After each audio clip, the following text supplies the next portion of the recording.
बिहार के मजलिस इत्तेहाद मुस्लिमीन के सदर वो रुकन असम्बली बरादर मोहतरम जनाब अख्तर ईमान साहब, मजलिस इत्तेहाद मुस्लिमीन बिहार के जनरल सेक्रेटरी शरीक मोतबर इंजीनियर आफ्ताब साहब, मेरे भाई जनाब आदिल साहब, शहनशीन बतशरीफ फरमा जनाब हैदर बाबा साहब जो जिला सदर है, शमीम साहब, शाहिद साहब, राहिल साहब, शाहनवाज साहब, झारखंड के मजलिस इत्तेहाद मुस्लिमीन के सदर जनाब शाकिर साहब, अमीरुल साहब और डॉक्टर खान साहब, मौजूद हाज़रीन इकराम, ये मेरी खुशकिस्मती है कि मैं पोखाली के इस मैदान में आप तमाम के दरमियान में खड़े होकर मुझे कुछ कहने का मौका अल्लाह सुब्हानहू व तआला ने मुझे ये इनायत फरमाया है। अभी आपने मोहतरम अख्तर ईमान साहब के बसीरत अफरोज खिताब को सुना।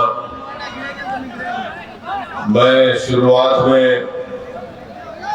अपनी जानिब से और मजलिस इत्तेहाद मुस्लिमीन की जानिब से जो हालिया महीने में और फिर 2 दिन पहले हमारे असलम साहब का जो गोपालगंज में उनकी हत्या कर दी गई, उनका कत्ल कर दिया गया, और फिर सीवान में आरिफ जमाल साहब को भी उनकी हत्या और कत्ल कर दिया गया।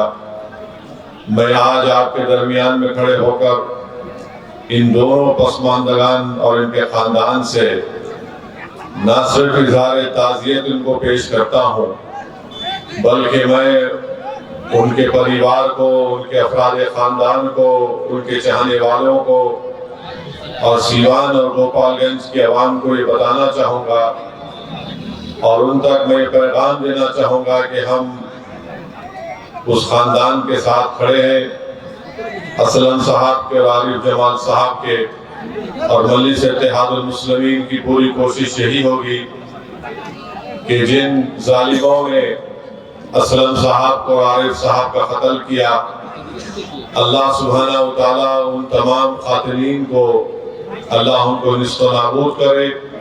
और हम बिहार की हुकूमत से इस बात का मुतालबा करते हैं कि उन तमाम कातिल जिनको गिरफ्तार किया गया है उनको सख्त से सख्त सजा दिलवाई जाए। मेरे अजीज दोस्तों और बुजुर्गों, मैं आपके दरमियान में आया हूं और मैं आपको फिर से याद दिला रहा हूं कि मैंने 1 साल पहले किशनगंज में आकर इस बात को कहा था कि नीतीश कुमार साथ नहीं रहने वाले हैं, नीतीश कुमार कुलाटी मारेंगे, पलटी मारेंगे। और नीतीश कुमार ने अपने हस्बे आदत और अपनी फितरत के मुताबिक उन्होंने फिर से बिहार की जनता को धोखा दिया। जब विधानसभा के चुनाव चल रहे थे, मैं आपको याद दिलाना चाहूंगा, मैंने कई मर्तबा आपके दरमियान में खड़े होकर कहा कि इन पर भरोसा मत करिए, अपने वोट को जाय होने मत दीजिए।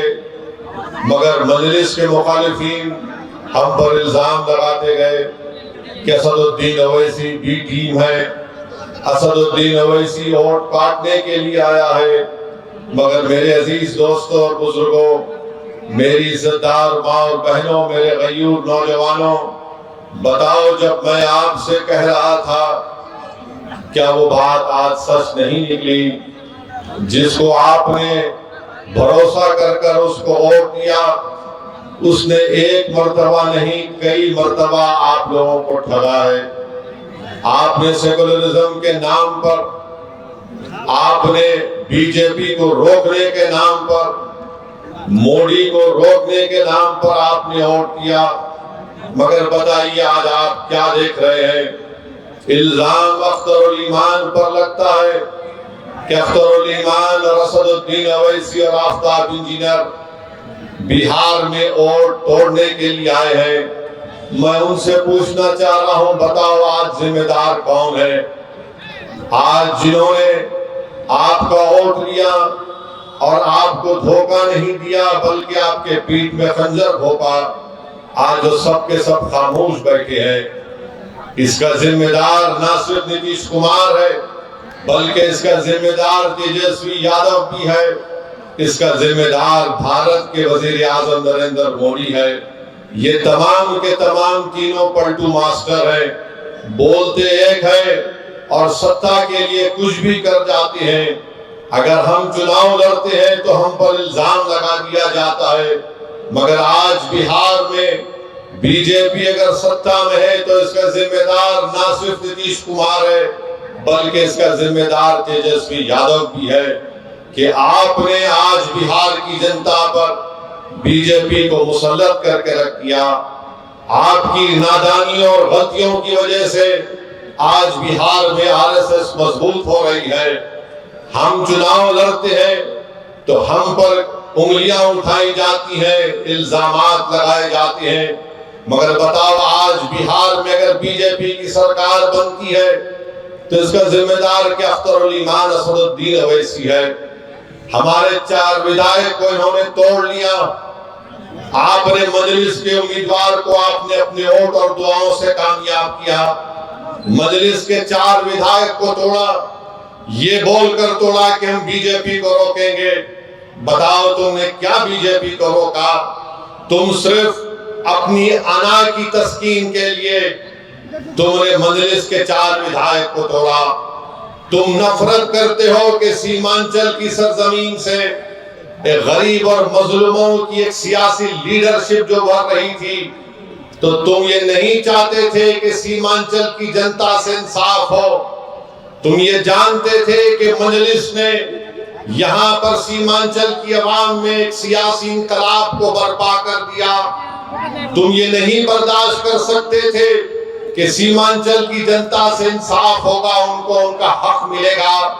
तो झूठ बोलकर हमारे 4 विधायक को नीतीश कुमार ने और तेजस्वी ने तोड़ा। अब बताओ वो 4 विधायक की क्या अहमियत है वहां पर? ना तो वो मुंह खोल सकते हैं, ना तो वो बगैर इजाजत के बैठ सकते हैं, ना तो वो बगैर कुछ सोचे समझे, इनके पास कुछ है ही नहीं।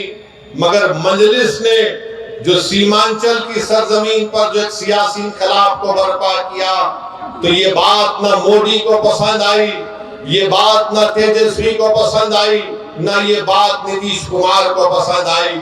वो हरगिज नहीं चाहते कि सीमांचल से आपकी एक सियासी क़ियादत उभरे। वो हरगिज ये नहीं चाहेंगे कि बिहार में आपकी सियासी क़ियादत उभरे। बिहार में ये पैगाम दे दिया गया, बिहार में, भाई साहब रुकिए, बिहार में सिर्फ यही चाहते हैं कि यादवों का नेता हो, कोई गुनाह नहीं है। बिहार में कुर्मी कुशवाहा का नेता हो, कोई गुनाह नहीं है। बिहार में भूमिहार का नेता हो, कोई गुनाह नहीं है। बिहार में अपर कास्ट का नेता हो, कोई गुनाह नहीं है। गुनाह उस वक्त हो जाता है जब गरीब और मजलूम मुसलमान खड़ा हो जाता है। तो चाहे मोदी हो, तेजस्वी हो, नीतीश कुमार हो, वो इस बात पर मुत्तफिक है कि सीमांचल से इंसाफ नहीं करेंगे और कभी भी आपकी सियासी लीडरशिप को भरने दिया जाएगा। इसीलिए धोखा देकर, आपकी पीठ में खंजर मारकर, आपके वोटों से मुंतखब शुदा, आपकी दुआओं से मुंतखब शुदा 4 विधायक को उन्होंने खरीद लिया। अब बताइए कौन जिम्मेदार है अगर आज बिहार में बीजेपी की सरकार है? तेजस्वी से पूछेंगे तो तेजस्वी बोलेंगे चाचा हमको छोड़कर चले गए। नीतीश कुमार से पूछेंगे तो अल्फाज चाप चाप कर बोलेंगे हम मर भी गए तो नहीं जाएंगे, अब कह रहे हैं कि हम यहीं रहेंगे। यानी नीतीश कुमार, अगर गिरगुट और नीतीश कुमार को सामने रखा जाए तो गिरगुट कहेगा कि मुझे इससे शर्म आती है। इतना रंग बदलते हैं नीतीश कुमार, सुबह में जो बोलेंगे शाम तक चाचा पलट जाएंगे। अरे जब तुम सत्ता में तेजस्वी चाचा के साथ आ गए तो बड़ा हाथ पकड़ कर चल रहे थे, गले मिल मिल कर बोल रहे थे कि हम ये कर देंगे। बताओ फिर क्या हुआ? क्या सीमांचल की जनता से इंसाफ हुआ? क्या सीमांचल में यहाँ पर आप ही के इस विधानसभा में यहाँ पर 2 अनुमंडल की जरूरत थी, क्या एक अनुमंडल खुला? 10वीं जमात के इम्तिहानात चल रहे, हमारे बच्चों को तकलीफ होती है, यहाँ की जनता को तकलीफ होती है, मगर सिर्फ खेल सत्ता का है और सिर्फ कोशिश यही होगी कि कहीं से भी किधर से भी सीमांचल की जनता से इंसाफ ना हो। मैं पहले भी आपसे कहा और आज फिर कह रहा हूं मेरे भाई, जब तक अल्लाह असदुद्दीन ओवैसी को जिंदा रखेगा मैं सीमांचल की लड़ाई लड़ता था, लड़ रहा हूं और इंशाअल्लाह ताला लड़ता रहूंगा। सीमांचल की आवाज कभी खत्म होने वाली नहीं है। अगर तेजस्वी और नीतीश ये समझते हैं कि हमारे 4 विधायकों को तोड़कर तुमने सीमांचल की आवाज को खत्म करके रख दिया, मैं बताना चाह रहा हूं नरेंद्र मोदी को, नीतीश कुमार को, तेजस्वी को, सीमांचल की आवाज कभी खत्म होने वाली नहीं है।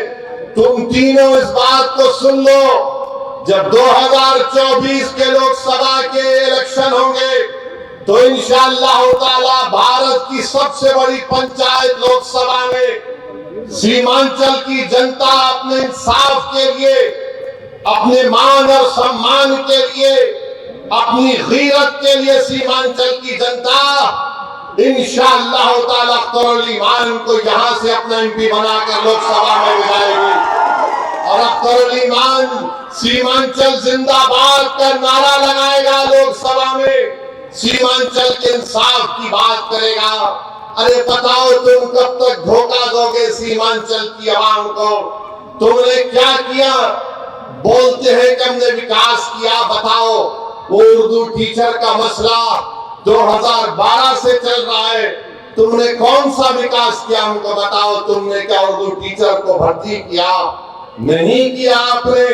मेरे भाई आज आप देखते हैं कि देश में, मुल्क में किस तरह का माहौल है, फिरका परस्ती अपने रूज पर है।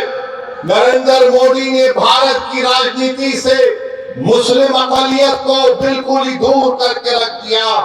आपकी आवाज कहां है बताओ? आपकी आवाज कहां पे आपको नजर आती है? ये आपने जिसको अपना एमपी बनाकर कामयाब किया, क्या आपने कभी इसकी जबान से सुना भारत की पार्लियामेंट में सीमांचल की आवाम से इंसाफ होगा? क्या तुमने कभी सुना कि इसने कभी पार्लियामेंट में उठकर एक लफ्ज कहा बाबरी मस्जिद का? अरे जो मुझ पर इल्जाम लगाते, मैं तुमको चैलेंज कर रहा हूं, तुम कल प्रेस कॉन्फ्रेंस करके बाबरी मस्जिद का नाम ले लो। तुम कल प्रेस कॉन्फ्रेंस करके कह दो कि 6 दिसंबर 1992 को भारत के संविधान की धज्जियां उड़ाई गई थी। नहीं बोलेंगे। क्यों नहीं बोलेंगे? बोलेंगे हम कैसे बोलेंगे? अगर हम बोलेंगे तो हमको इनका वोट नहीं मिलेगा, उनका वोट नहीं मिलेगा। अरे बताओ, जब चुनाव आ जाते हैं तो हमारे गली कूचों में, हमारे गांव में, हमारे घर पर आकर हमसे कहते हैं कि सेकुलरिज्म के को जिंदा रखने के लिए आप हमको वोट दो। मैं आपसे पूछना चाह रहा हूं मेरे अजीज दोस्तों, मेरी इज्जतदार माँ और बहनों, बताओ अगर नीतीश कुमार का नाम असदुद्दीन ओवैसी होता तो तुम क्या करते? नीतीश कुमार की जगह असदुद्दीन ओवैसी ये काम करता तो इस तमाम के तमाम खड़े हो जाते। ये तमाम के तमाम ये कहते हैं कि अगर ये मर जाए तो कब्रिस्तान में इसको जगह मत दो, मगर उसका नाम नीतीश कुमार है तो तुम अपनी जबानें बंद कर बैठते हो। मैं चुनाव लड़ता हूं, तेजस्वी मिलकर हुकूमत बनाते हैं और फिर बीजेपी को बिहार में मुसल्लत करते हैं क्योंकि उनका नाम तेजस्वी है, तुम उसको कुछ नहीं बोलोगे। अरे मेरे भाई, यही तो हम आपको बताना चाहते हैं, यही इनकी नाइंसाफी है, यही इनका आपसे कोई मोहब्बत नहीं, ये नफरत करते हैं आपसे। इसीलिए हम आपसे अदबन गुजारिश करने आए हैं कि आप इस बार आने वाले लोकसभा के चुनाव में अपने वोट का सही इस्तेमाल करिए, अपनी लीडरशिप को बनाइए। बीजेपी के पास 306 एमपी है, एक भी मुस्लिम अक़लियत का एमपी नहीं है। राजद के तो कोई एमपी नहीं है। कांग्रेस में है कितने, एक ही है उनके खाली 50। मगर बताओ फिर आपकी आवाज कौन उठाएगा? कौन आपके हक के लिए लड़ेगा? कौन तुम्हारी मस्जिदों की हिफाजत की आवाज उठाएगा? कौन तुम्हारी शरीयत की मदाखलत के अगर होगी तो उसके खिलाफ खड़ा हो जाएगा? कौन अगर किसी बिल्किसबानों को अगर नाइंसाफी होगी तो कौन उसकी आवाज उठाएगा? कौन सीमांचल की लड़ाई लड़ेगा? याद रखो, सीमांचल की ये लड़ाई अख्तरुल ईमान से हटकर कोई नहीं लड़ सकता। मैं जिम्मेदारी के साथ आपसे कह रहा हूं, अगर आप मुत्तहिदा तौर पर अपने वोट का इस्तेमाल करेंगे तो इंशाअल्लाह ताला यकीनन किशनगंज से मजलिस इत्तेहादुल मुस्लिमीन का उम्मीदवार आपके दुआ और वोटों से यहां से मेंबर ऑफ पार्लियामेंट बनकर इंशाअल्लाह ताला जाएगा। बीजेपी अब खुलकर कह रही है, देश के प्रधानमंत्री तो अब तो बड़े पुजारी भी बन चुके हैं, वो माशाअल्लाह से हर चीज वो कर लेते हैं। माने कहां कहां आप देखते हैं, अब वो कह रहे हैं कि 370 सीट पर जीतेंगे। मेरे भाई, क्या ये नाम निहाद सेकुलर पार्टियां रोक पाएंगी बीजेपी को? क्या ये रोक पाए 2014 में? मैं जब सवाल करता हूं 2014 में हमारे कितने पार्लियामेंट की सीट लड़े? 2 लड़े। 2019 में हम 3 लड़े। भारत की पार्लियामेंट में 540 लोकसभा की सीटें हैं, मगर हर एक की जबान पर क्या होता? ओवैसी है, ओवैसी खड़ा हो गया। इनको मेरे इलेक्शन लड़ने से ज्यादा इस बात का इनको डर है कि ये आज खड़ा हो रहा है तो कल ये हजारों लाखों को हमारे खिलाफ खड़ा कर देगा। इसीलिए इनको डर होता है। ये नहीं चाहते कि कोई इनके सामने खड़ा हो, वो सब के सब यही चाहते हैं कि तुम सिर्फ दरी बिछाओ, तुम इनके घर में जाओ तो अपनी चप्पल और जूता उतार कर सर को झुकाकर नीचे बैठ जाओ। मैं तुमसे कह रहा हूं मेरे भाई, भारत का संविधान सबको बराबरी का हक दिया है। हम ना किसी के सामने झुकेंगे, ना किसी से भीख मांगेंगे। संविधान ने जो कहा है कि बराबरी मिलनी चाहिए, इंसाफ होना चाहिए, यही लड़ाई मजलिस इत्तेहादुल मुस्लिमीन लड़ रही है। तो ना ये बात मोदी को पसंद आती है, ना ये बात तेजस्वी यादव को पसंद आती है। और नीतीश कुमार तो माशाल्लाह मैं सुनता हूं, नहीं मालूम अख्तर भाई सही बोलेंगे, अभी अब शाम के 5 बज रहे हैं तो नीतीश कुमार बोलते नहीं सुबह के 5 बज रहे हैं। नहीं मालूम, ऐसा कुछ सुनने में आया, नहीं मालूम, ऐसा कुछ सुनने में आता है। सच क्या है झूठ क्या है मुझे नहीं मालूम, मगर मेरे भाई, मेरे बुजुर्गों, मेरी इज्जतदार माँ और बहनों, देश में जो माहौल पैदा किया जा रहा है, इस माहौल को रोकना है आपको। इस माहौल को आप सिर्फ जज्बाती तकारीर और नारों से नहीं रोकेंगे। इस माहौल को अगर आपको रोकना है तो आपको अपनी लीडरशिप को मजबूत करना पड़ेगा। ये जो नफरत का माहौल पूरे देश में पैदा कर दिया गया कि अगर कोई तकरीर करता है मौलाना, कोई शेर पढ़ता है मौलाना, तो उठाकर उसको जेल में डाल दिया जाता है।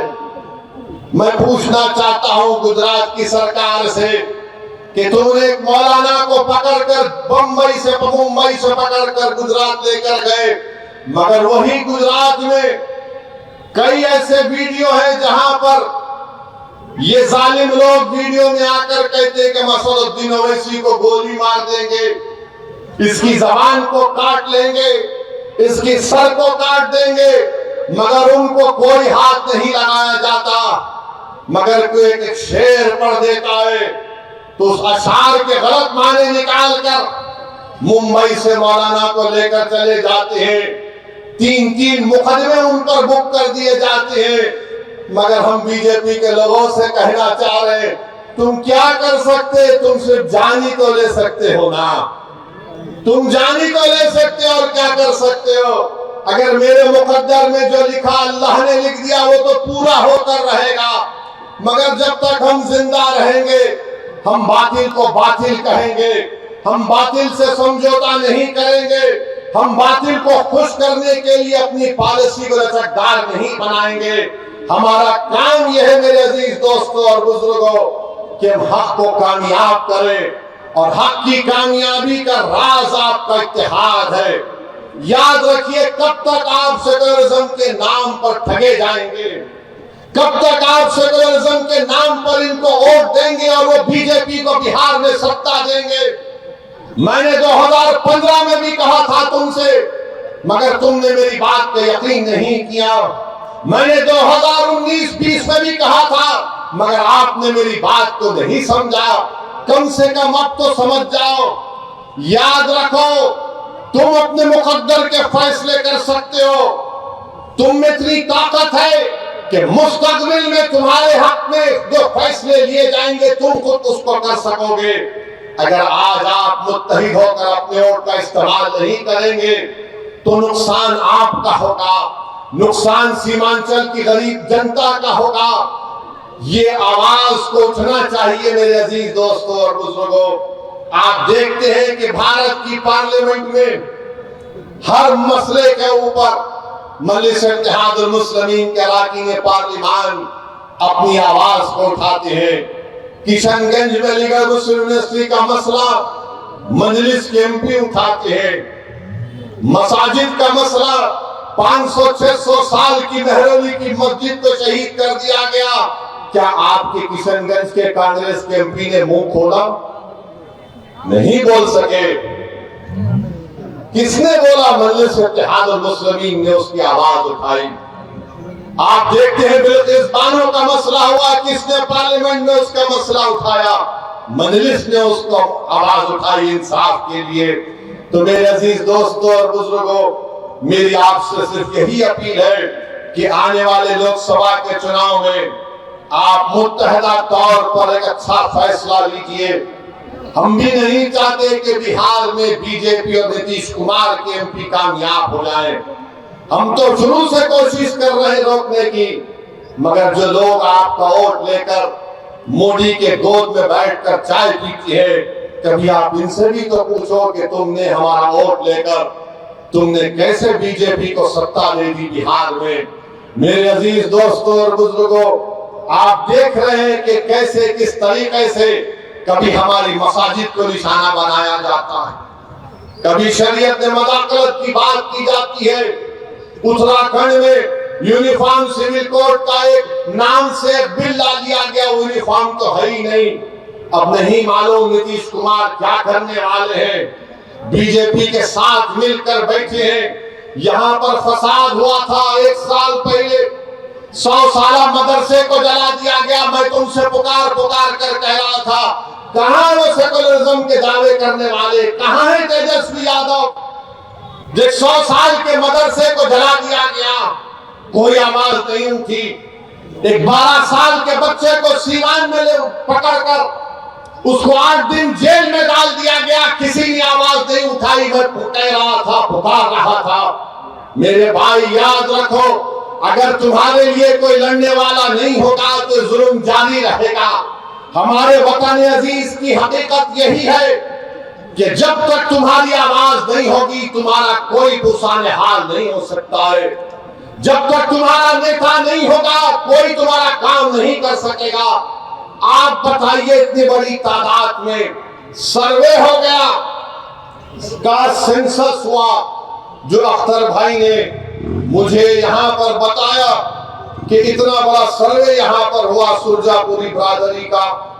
अख्तर भाई ने बताया कि सुरजापुरी बिरादरी 24 लाख है और उनको नौकरी मिलनी चाहिए 38,000 के करीब, और उनको नौकरी मिली सिर्फ 15,350। क्या सुरजापुरी भाइयों ने कि फिर फैसला कर लेंगे कि तुम इनको वोट दोगे? सोचो आपको मैं बुरा लगता हूं ना, इनकी मेरी बात बुरी लगती है तो ये तो गवर्नमेंट कह रही है, ये मैंने अपने घर से बनाकर नहीं लाया हूं, ये बिहार सरकार का डेटा आदादोशुमार है। हमारे शेरशाहबादी भाई जिनकी आबादी 13 लाख है, उनको नौकरी मिलनी चाहिए 20,421 और नौकरी उनको मिली सिर्फ 5,734। मैं हमारे गयूर शेरशाहबादी भाइयों से पूछना चाह रहा हूं, तुम किसको अपना जिम्मेदार खड़ा करते हो? मेरे भाई कुलैया भाइयों की आबादी 12 लाख है, उनको नौकरी मिलनी चाहिए 12,904 और नौकरी मिली 6,750। अब कौन क्या करोगे तुम? ये जो दलाल फिरते हैं हमारी कौम के दलाल, अरे दलालों अभी तो अपना मुंह काला करके घर में बैठ जाओ। बरसों से धोखा दिया गया है, बरसों से धोखा दिया गया। ये मैं नहीं कह रहा हूं, बिहार सरकार कह रही है। सुरजापुरी बरादरी को नौकरी नहीं मिलेगी तो सेकुलरिज्म की कामयाबी है। शेरशाहबादी को नौकरी नहीं मिलेगी तो क्या मोदी को रोका जा रहा है? कुल्हिया बरादरी को हिस्सा नहीं मिल रहा है मगर तेजस्वी मुख्यमंत्री बनेगा? अरे शर्म करो, अपने बाप का नाम मिर्जामलीक मत करो। अगर अभी भी तुम्हारे दिलों में जो धोखा देकर चले गए, अगर तुम्हारे दिलों में गीरत बरकरार है तो सोचो कि किससे धोखा हो रहा है। वोट तुम्हारा मगर राज किसी और का हो रहा है। कितना वोट लिया सुरजापुरी भाइयों का, कुल्हिया भाइयों का, शेरशाहबादी भाइयों का, और क्या मिलता है? कुछ नहीं मिलता, सिर्फ वादे मिलते हैं। और चुनाव आएगा तो बोलेंगे सेकुलरिज्म को जिंदा रखो। सेकुलरिज्म को जिंदा रखने का मतलब यह है कि या तो तेजस्वी को मुख्यमंत्री बना दो या नीतीश को बना दो और तुम घर में जाकर रोज अपनी तबाही और बर्बादी के नजारों को देखते रहो।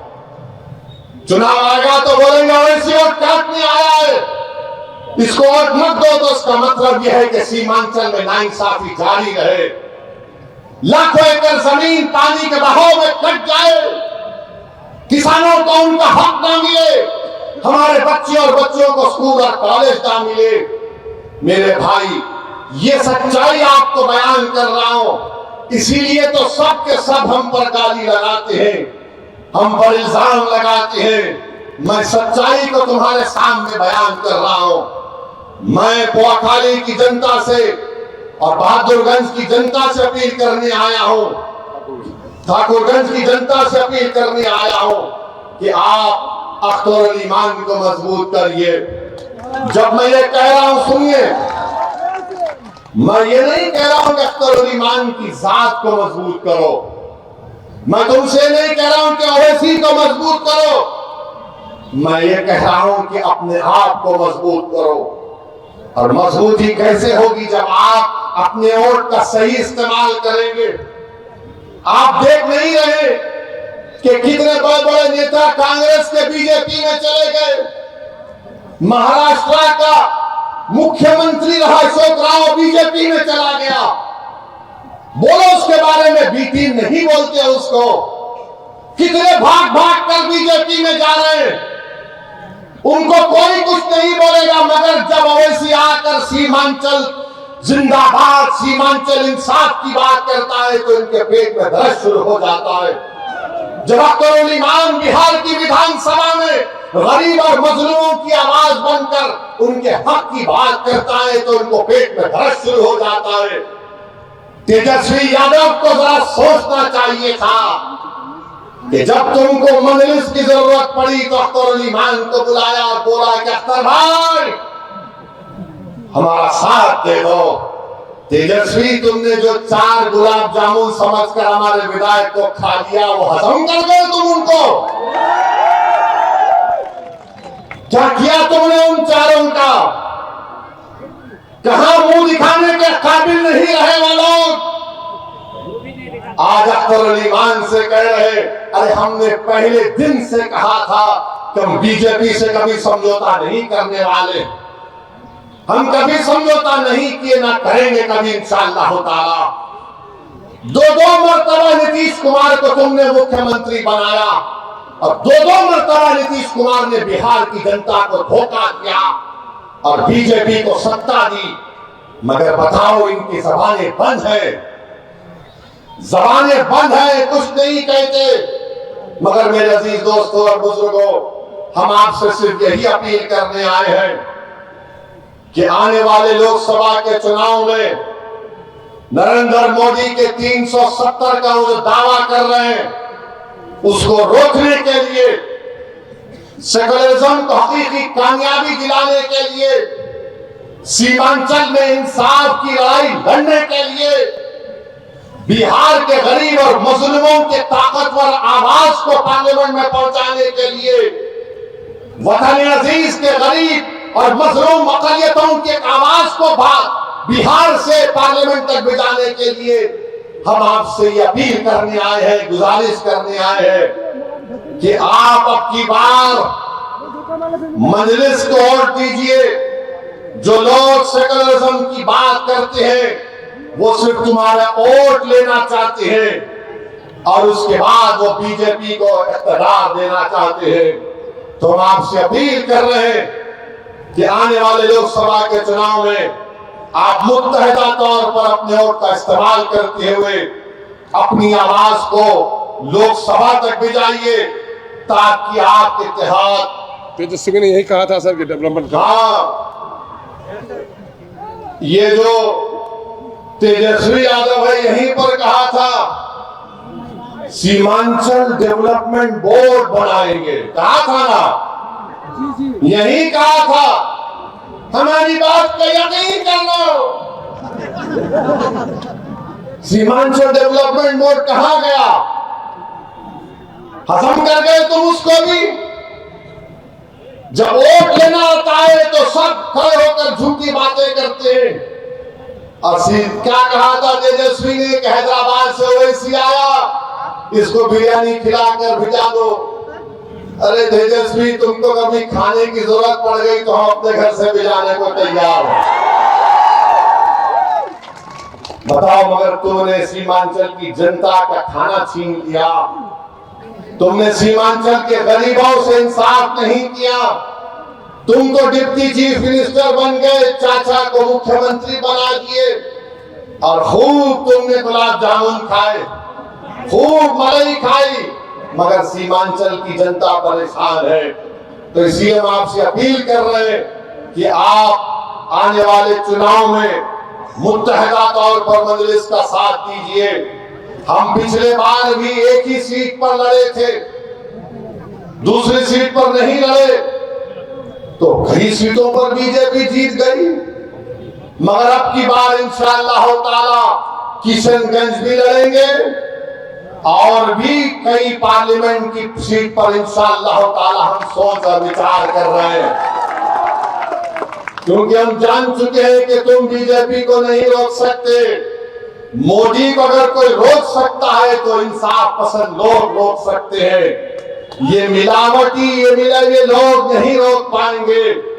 ये कभी भी किसी भी कीमत पर आपका सौदा कर जाएंगे।